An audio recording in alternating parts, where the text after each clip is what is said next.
লেখাটা সিলেক্ট করার পরে ইনসার্ট ট্যাব থেকে ওয়ার্ড আর্টে গেলাম।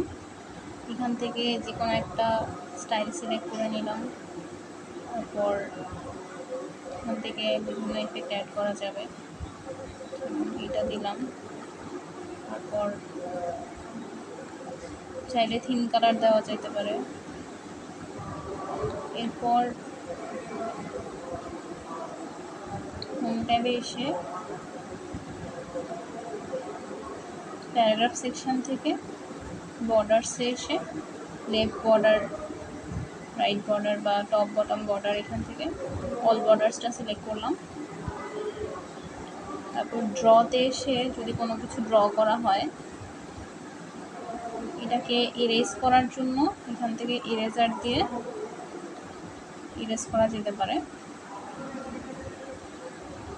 তারপর হোমে এসে আবার লেখাটাকে সিলেক্ট করলাম।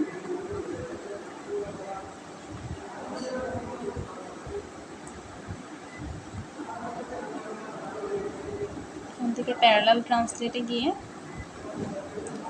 এখন এই লেখাটাকে ট্রান্সলেট করব। সেভ করে নিলাম।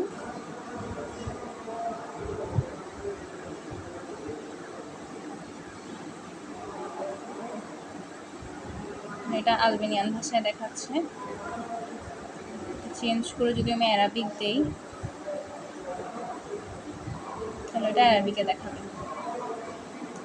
আর শেষে ব্ল্যাঙ্ক পেজ ওপেন করার জন্য ফাইল থেকে নিউতে এসে ব্ল্যাঙ্ক ডকুমেন্টে গেলেই একটা ব্ল্যাঙ্ক ডকুমেন্ট ওপেন হয়ে যাবে।